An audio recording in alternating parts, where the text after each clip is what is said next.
नमस्कार, आप देख रहे हैं क्राइम तक। मैं हूं अश्विनी सिंह। लखनऊ में जिस तरह से तिहरे हत्याकांड को अंजाम दिया गया, जिसने भी जो भी वो सीसीटीवी सामने आए, वो वीडियो देखा, वो दहल उठा।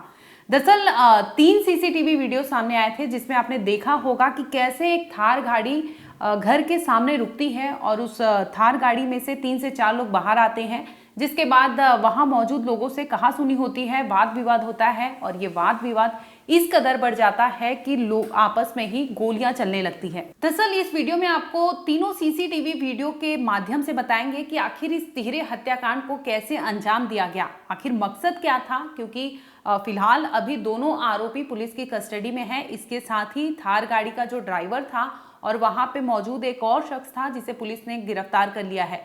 यानी लखनऊ में तिहरे हत्याकांड को जिस तरीके से अंजाम दिया गया, उसमें मेन 2 आरोपी को पुलिस ने कस्टडी में कर लिया है। हालांकि लल्लन खान को लेकर कई ऐसे खुलासे हुए हैं, जिसमें बताया जा रहा है कि लल्लन खान का कनेक्शन नेपाल से लेकर, पोलैंड से लेकर पाकिस्तान से बताया जा रहा है। इसके साथ ही लल्लन पर आरोप है कि वो तस्करी के मामलों में भी सामने आया है। इसके साथ ही असलहे हो, चाहे कई ऐसी चीजें हो, पशुओं का भी वो तस्करी करता था, ऐसा आरोप लगाया जा रहा है। फिलहाल पुलिस इस सब को लेकर जांच कर रही है। लेकिन इस वीडियो में आप बात करेंगे कि उन तीनों सीसीटीवी वीडियोस का आपको दिखाएंगे कि कैसे एक के बाद एक सीसीटीवी कैमरे में ये पूरी वारदात कैप्चर हुई और किस तरह से आरोपी यानी कातिल वहां पर आते हैं और बिना खौफ के इस वारदात को अंजाम देते हैं। एक वीडियो आपके स्क्रीन पर चल रहा होगा, जिसमें आप साफ साफ देख सकते हैं कि थार गाड़ी आती है। इसमें से कुछ लोग बाहर आते हैं, वहां पर घर के सामने कुछ लोग मौजूद होते हैं, जिसमें कहासुनी होने लगती है। दरअसल जमीन के पैमाइश को लेकर ये कहासुनी होती है, क्योंकि कुछ ही समय पहले लेखपाल ने इन दोनों परिवारों को बुलाया था, जिसके बाद ये दोनों परिवार वहां मौजूद होते हैं खेत में और वो सारी जमीन को लेकर जो भी पैमाइश होती है, इसके बाद अपने अपने घर लौट जाते हैं। लेकिन जो लल्लन खान वाला पक्ष होता है, वो गुस्से में आ जाता है, जिसके बाद वो गाड़ी घुमा के फौरन आ जाता है इस घर के सामने और वहां पर वाद विवाद करता है। और वाद विवाद इस कदर बढ़ जाता है कि वो अपनी गाड़ी में से राइफल निकालता है।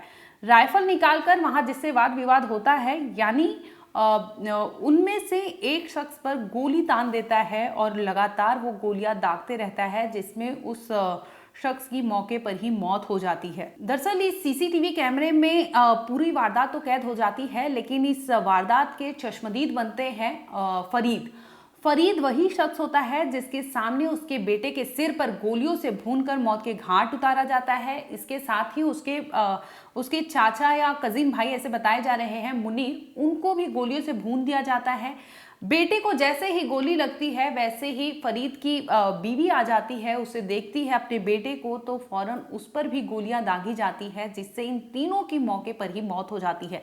सीसीटीवी कैमरे में बकायदा ये सारी चीजें कैप्चर है, लेकिन हम यूट्यूब की गाइडलाइंस के अनुसार आपको ये पूरी सीसीटीवी वीडियोस तो नहीं दिखा सकते, लेकिन आपको बता रहे हैं कि ऐसे इस वारदात को अंजाम दिया गया जो सीसीटीवी कैमरे में कैद हो जाता है। पहले तो फरीद के जो परिवार वाले होते हैं मुनीर, उन पर गोलियां दागी जाती है। इसके बाद वहां से आते हैं कातिल, इनके परिवार के लोग फरीद के परिवार से झगड़ा करने लगते हैं। इसी बीच बेटे पर गोलियां दागी जाती है। बेटा 15 साल का बताया जा रहा है। इसके बाद वो उसकी बीवी पर भी गोलियों से भून देते हैं, जिसमें उसकी मौत हो जाती है। हालांकि चश्मदीद बने जो पति हैं फरीद, उन्होंने अपना बयान दर्ज कराया है। इसके साथ ही उन्होंने मीडिया से भी बातचीत की है। वो रोते हुए अपने इस वारदात के बारे में बता रहे हैं। आइए आपको एक बार सुनवाते हैं, आखिर फरीद ने अपने आंखों से क्या कुछ देखा था और क्या कुछ वो बता रहे हैं। बच्चे की डेथ हुई है, जो महिला की डेथ हुई, उनके पति हमारे साथ हैं। सर क्या हुआ, ऐसी कौन सी जमीन थी, क्या झगड़ा हुआ था? सर मेरा कोई झगड़ा न था, ना मेरा कोई मुकदमा था उनसे, ना मेरा कोई लेन देन था। वो एक सम्मिलात खाते की जमीन थी। वो तैयब और उनका सिराज का मुकदमा चल रहा था।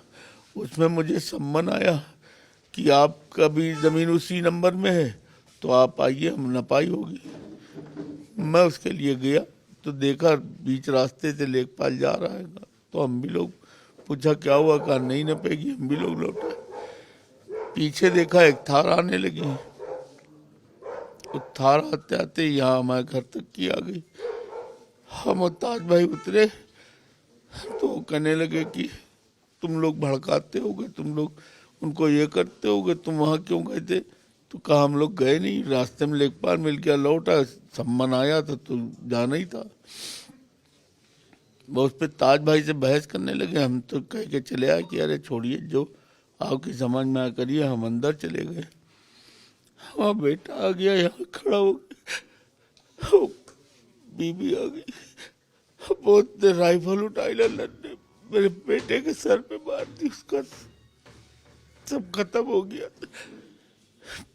फिर चचा भाई के उसके गोली मार दी, वो वहीं पे गिर गया। मेरी बीवी बेटे के पास बैठ गई, उसके फराद ने राइफल लेके मेरे बीवी के भी गोली मार दी। हम लोग अगर अंदर ना होते तो सबको मार देता, जो जीतते भी आते।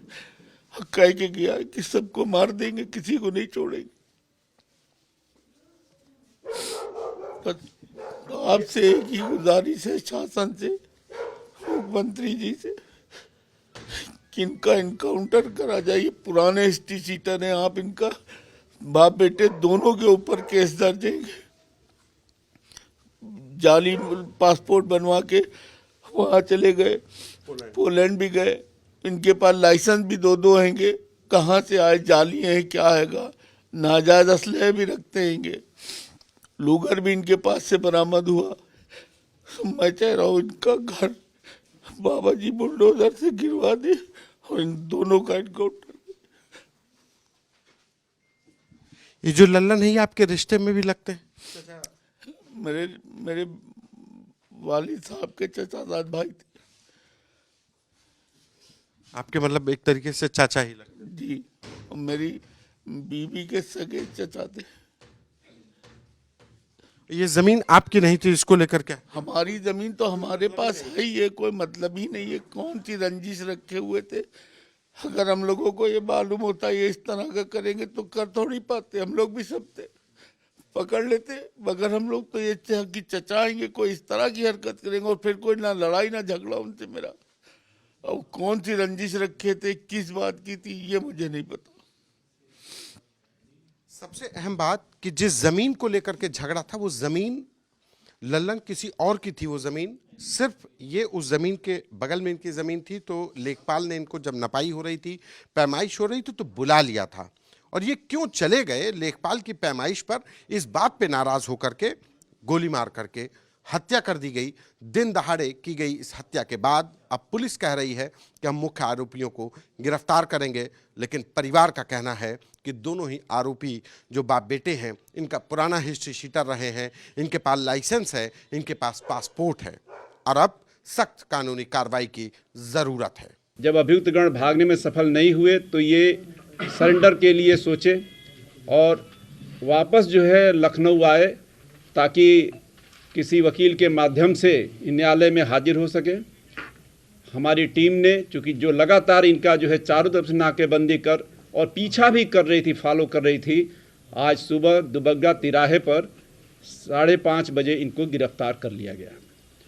दोनों अभियुक्त सिराज और फराज को गिरफ्तार दुबग्गा तिराहे से किया गया। इनके कब्जे से एक DBBL गन भी बरामद की गई, शस्त्र लाइसेंस बरामद किए गए और फराज का पासपोर्ट बरामद कर लिया गया है।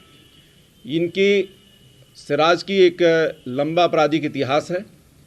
ये थाना मलिहाबाद का हिस्ट्री सीटर भी है। 17 मुकदमे हैं, 17-18 मुकदमे हैं इस पर। तो हम लोगों ने इसके शस्त्र के निलंबन के लिए रिपोर्ट भी दे दी है। दरअसल इस वारदात की जो तीनों सीसीटीवी वीडियोस हैं उसमें साफ साफ देखा जा सकता है कि पहले वीडियो में साफ देखा जा सकता है कि मुनीर पर कैसे गोलियां दागी जाती है, थार गाड़ी आती है और घर के सामने रुक जाती है और फरीद के परिवार के जानने वाले मुनीर पर गोलियों से भून दिया जाता है। इसके बाद दूसरा सीसीटीवी कैमरा सामने आता है जिसमें साफ देखा जा सकता है कि वो राइफल लिए जो लल्लन खान है और उसका बेटा दोनों घर की ओर बढ़ते हैं और घर के मेन एंट्रेंस पे वो बेटा खड़ा होता है, फरीद का बेटा, और बेटे को वो फौरन गोली चला देते हैं। इस पर बेटे को देखकर गोलियों की आवाज़ सुनकर उसकी माँ आ जाती है और माँ को भी वो नहीं छोड़ते और माँ को भी वहीं मौत की नींद सुला देते हैं। यानी तीनों वीडियो से साफ देखा जा सकता है कि कैसे कातिलों ने सरेआम गोलियों से भूनकर एक ही परिवार के 3 लोगों को मौत के घाट उतार दिया गया, वो भी सिर्फ मामूली सी जमीन विवाद को लेकर। यहां तक कि चश्मदीद बने पिता और चश्मदीद बने जो परिवार के लोग हैं, उन्होंने बताया कि जिस तरह से वारदात को अंजाम दिया गया, 15 से 20 फीट तक जमीन पर लाल रंग का खून ही सना पसरा था।